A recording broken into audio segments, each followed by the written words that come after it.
सुंदर, अप्रतिम, मनमोहक सौभाग्य अलंकार मंगळसूत्र महोत्सव 100% जीएसटी फ्री. मयूर अलंकार, सराफ बाजार आणि गंगापूर रोड, नाशिक. ताज्या बातम्यांसाठी नाशिक न्यूजच्या YouTube चॅनलला सबस्क्राईब करा आणि बेल आयकॉनला प्रेस करा.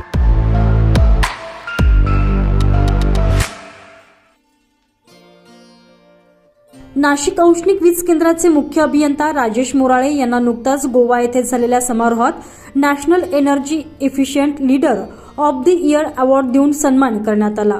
काउन्सिल ऑफ इन्व्हिरो एक्सलन्स यांच्यातर्फे देशपातळीवर वीज निर्मितीबद्दल त्यांचा हा सन्मान करण्यात आला. या सन्मानानंतर नाशिकमध्ये त्यांचं आगमन झाल्यानंतर रिपब्लिकन एम्प्लॉईज फेडरेशनच्या वतीनं राजेश मोराळे यांचा सत्कार करण्यात आला.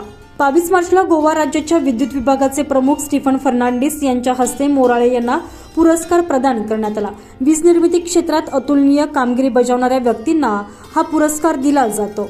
समारोहात वीज निर्मिती क्षेत्रातील आव्हाने, अडचणी, निर्मिती करताना येणारा कमी खर्च, योग्य इंधन वापर, इंधन तेलाचा बचत अशा विविध विषयांवर चर्चासत्र झाले.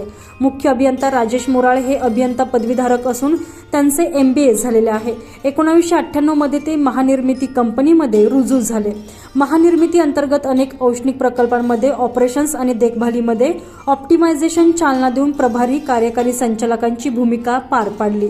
कोयना जलविद्युत प्रकल्प यशस्वीरित्या हाताळला, जो भारतातील दुसऱ्या क्रमांकाचा पूर्ण झालेला जलविद्युत प्रकल्प आहे, ज्याची स्थापित क्षमता 1960 मेगावॅट आहे. कनिष्ठ अभियंता, सहाय्यक अभियंता ते मुख्य अभियंता अशी त्यांची उल्लेखनीय कारकीर्द राहिलेली आहे. त्यांच्या या सत्कार सोहळ्याप्रसंगी कामगार नेते रामबाबा पठारे यांची उपस्थिती होती.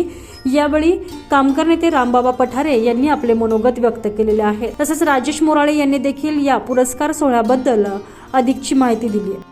विद्युत केंद्राला जवळपास 46 वर्ष पूर्ण झालेले आहेत आणि एवढा जुना प्लॅन्ट असून सुद्धा ह्या फायनान्शियल इयर 24-25 मध्ये या विद्युत निर्मिती केंद्राने नवीन उच्चांक केलेले आहे. गेल्या 5 वर्षामध्ये सर्वाधिक जनरेशन हे रेकॉर्ड पण आम्ही ब्रेक केलेला आहे आणि त्या अनुषंगाने आम्हाला efficient team of the year, national efficient plant of the year, national efficient leader of the year, national efficient WTP plant of the year असे वेगवेगळ्या प्रकारचे 9 अवॉर्ड्स या वर्षी आम्हाला मिळालेले आहेत. ह्या सगळ्या गोष्टीमुळे कामगारांचे, अधिकाऱ्यांचे, सर्वांचे मनोबल उंचावलेले आहे. हे करत असताना आम्ही नाशिक विद्युत केंद्रामध्ये नवनवीन प्रयोग केले, नवनवीन संकल्पना आम्ही मांडल्या, जेणेकरून विद्युत निर्मिती सुलभ होईल व चांगल्या प्रकारे होईल. याचाच एक परिपाक म्हणून सिंगल ID ऑपरेशनवर आम्ही प्लॅन चालवला, जेणेकरून जे वर्षामध्ये 10 ते 15 ट्रिपिंग होत होते ते वाचले. जेव्हा प्लॅन्ट बंद होतो तो प्लॅन्ट लवकरात लवकर चालू करण्याच्या उपाययोजना आम्ही केल्या. सिलेक्टिव्ह बंकरिंग आम्ही सुरू केलेलं आहे. आम्ही दररोज किती कोळसा वापरला गेला विद्युत निर्मितीसाठी याचा लेखाजोखा पाहतो आणि त्यावर उपाययोजना करतो. तसेच नवीन ओव्हरऑल होतात, त्यामध्ये आम्ही पूर्ण प्लॅनिंग करून हा ओव्हरऑल झाल्यानंतर पुढचे वर्षभर ह्या प्लॅनमध्ये कसे डिफेक्ट येणार नाही याची पण काळजी करतो. पाण्याचं व्यवस्थापन, कोळशाचं व्यवस्थापन हे पण आम्ही बारकाईनं पाहतो. तसेच इथं काम करणारे सर्व कंत्राटी कामगार यांच्या वेतनाची सुरक्षितता, त्यांच्या महिला कर्मचाऱ्यांची सुरक्षितता, सर्वांचं मध्ये हे खेळीमेळीचं वातावरण, सर्वांचे मूलभूत हक्क सर्वांना मिळाले पाहिजे आणि सर्वांचा एक चांगला फोर्स ह्या प्लॅनच्या प्रगतीसाठी वापरला पाहिजे याची आम्ही काळजी करतो. ह्या प्लॅनच्या प्रगतीसाठी या प्लॅनमध्ये काम करणारे सर्व अधिकारी, कर्मचारी, कंत्राटदार, कंत्राटी लेबर, कंत्राटी कामगार या सर्वांचा सहभाग आहे आणि या सर्वांचे मी मनापासून अभिनंदन करतो आणि इथून पुढे भविष्यामध्ये पण अशीच चांगली कारकीर्द करूया अशी आशा बाळगतो. थँक्यू. स्टार्ट.